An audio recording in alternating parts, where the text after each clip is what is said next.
Well, I did a trial and error thing on this strap, and I hand sewed a little eyelet. Works just like I want it to. So now I'm going to show you how I did it. First thing I did was measure and punch holes to get the basic placement and size. And now, here's what I figured out about this. This is really kind of a split right here. And I put a little circle, like just with pencil, I just eyeballed a little circle. And so now, the thing to do is take my time with an X-Acto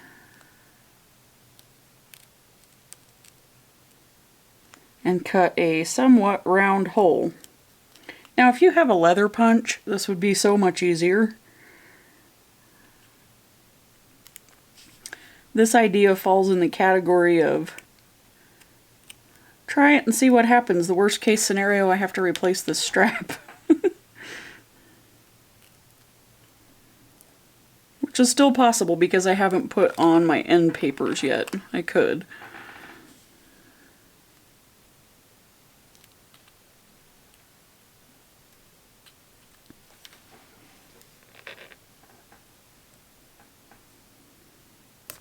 Okay, so we have a roundish hole. I'm going to take my pencil again. I'm going for round here, not the shape of the hole.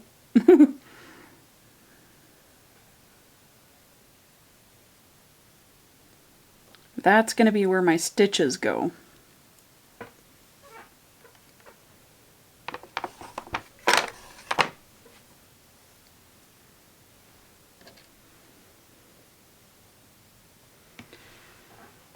So now I've knotted my thread just like you would for any other sewing. And then I'm going to start on the inside of the strap so that it's not the side that shows, not that it really will matter because it didn't end up showing that much. So now I'm going to go in on my pencil mark.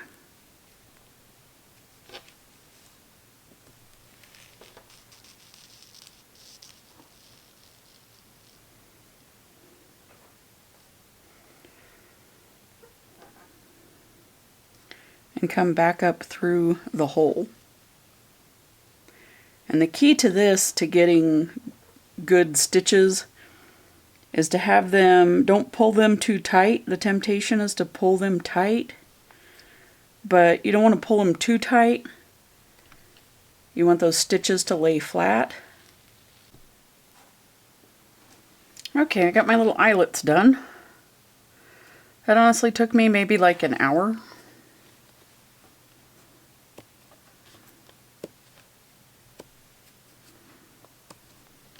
There we go. Now end papers. I had to go through my paper stash and I was looking for cardstock, and I have a paper studio pad that had these in them. I think these are gorgeous and they'll be just right for my purposes. So that is going to be what I'm going to end up using. Now I don't want them to, these are the same obviously, and I don't want them to be the same front and back, so I'll use like this half for say the back, and then this half for the front, or whichever way it works out, but I just want them to be a little different. So I'm going to get those going here pretty quick. I have to measure and cut those. Now, this is where they're going to go.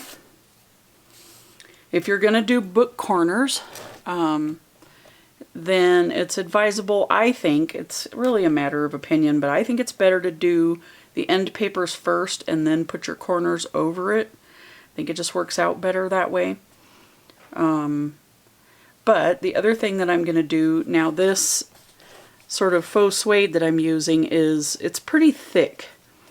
You know, it's not thick, but it's thick enough that if I put even cardstock down on top of this, it's gonna really show the creases where this is. And so what I want to do, I want to put something here to sort of level this up a little bit. Now what I'm going to use, I happen to have, this is some pretty stiff interfacing. And so this is what I'm going to use. I just have some scraps of it. And so I'm going to use this, but really use what you have. And honestly, right now with a thing like this where I'm just going to put something here to level this all out, now is a really good time to use ugly paper.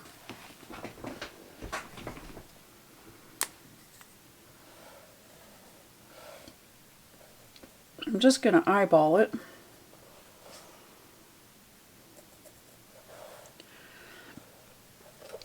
Now I want my end papers to go to the edge of the bookboard here, but no further. I don't want it interfering with the hinge gap here, because the end papers will just get torn up right there. So you want your end papers to come up just until you're at the point where the book really moves. And I want this to come up just behind that, like not quite as close, because I want to be able to glue the end paper down here really well. And so I'm going to leave this back. Like where I'm going to glue that end paper is going to be about right there. So I'm actually I'm just going to cut this here, because I also have this fabric which is giving some bulk right here. And so I'm going to kind of come right up to the bulk. Okay, I changed that blade, so now it's going to cut like butter. I hope. It's always a good feeling.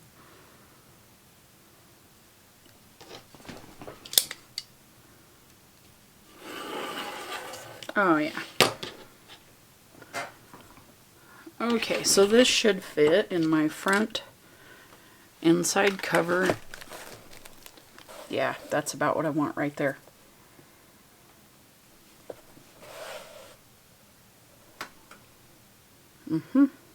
So I'm going to go ahead and Fabrifix this, and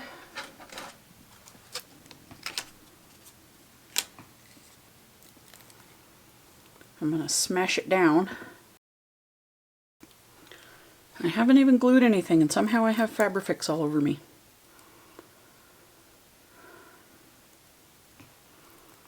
Woo!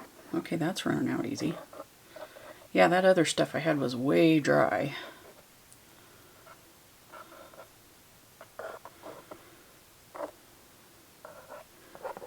Good enough for this purpose.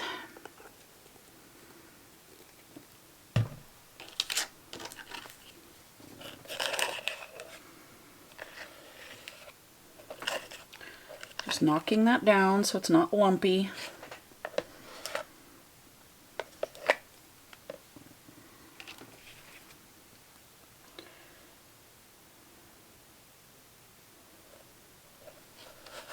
Oops. Stuck my sleeve in it.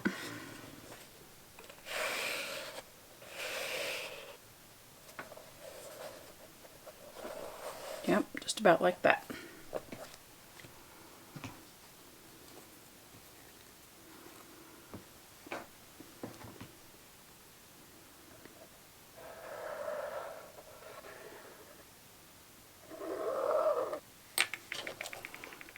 This is sticking up right here. That's going to interfere with my end paper. So I'm just going to trim that off.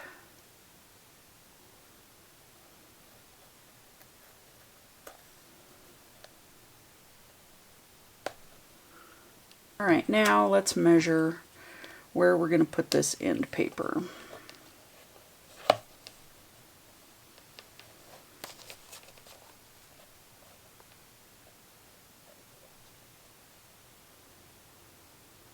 It should be about the same as your paper, but that's no guarantee depending on what you do with your paper. And so it's always just a good idea, just go ahead and measure it. 7 1/4 by 9 1/4.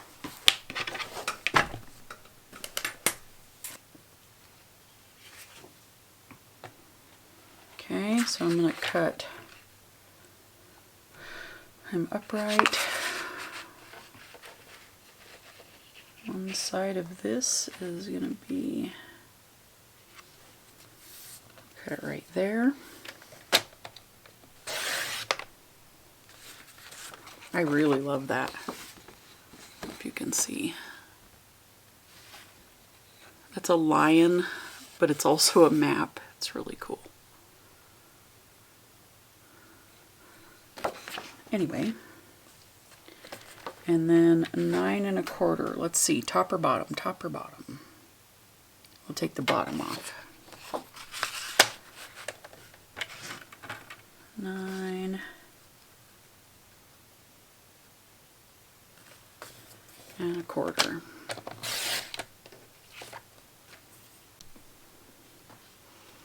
Okay. I kind of like to do these one at a time, because if I try to do too much at once, that's when I end up with stuff glued in upside down and stuff, so.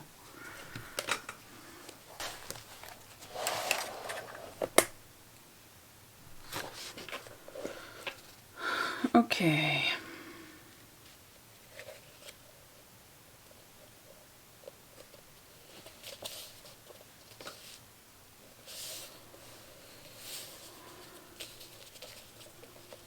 Yep, okay, so that's going to fit in there just like that.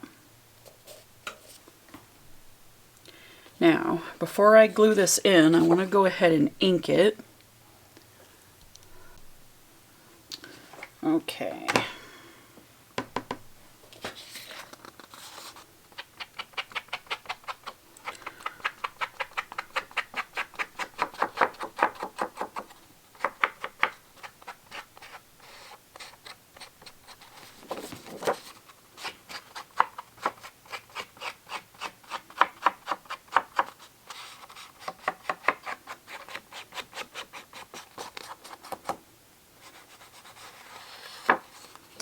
Okay.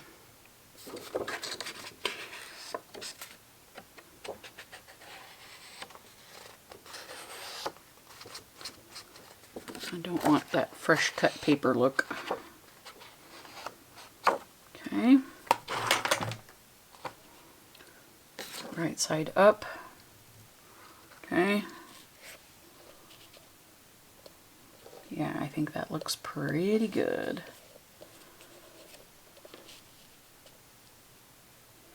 I like to dry fit it because the other thing that does for me, it gives me a visual of what it should look like when I glue it down. I kind of have a, I don't know if that's a photographic memory or what, but I can kind of tell if it's really right. Fabrifix and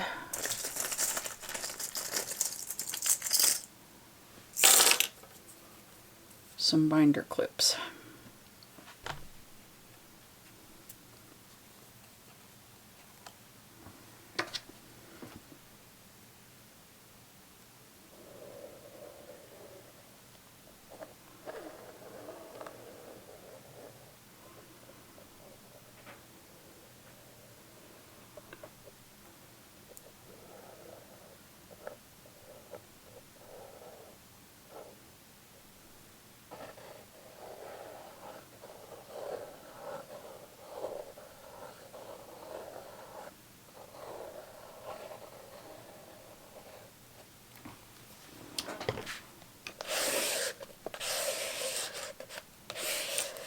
Now, where I'm really going to concentrate the binder clips, it's right around this, where I have this sort of raised area. I want to go ahead and form that cardstock down to the shape of my lump there, and then I'll put one on the corners here.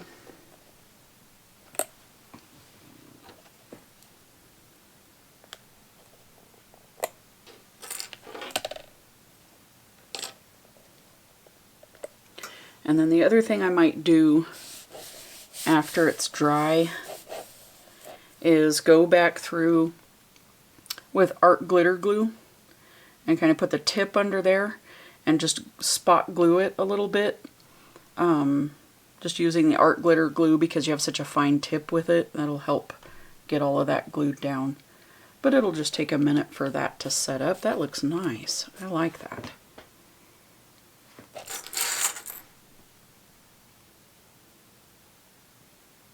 That looks really nice. I think that's super cool. I like the fact that that's going to end up as an end paper in the front. So, in order to keep from cutting that off, what I'm going to do is take it like this and flip it over this way. Now, this way I'm cutting 7 1/8.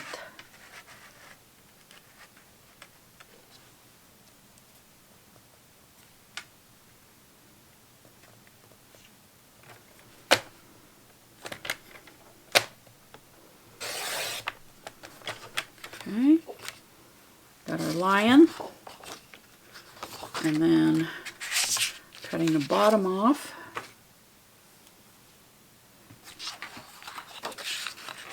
At 9 1/4.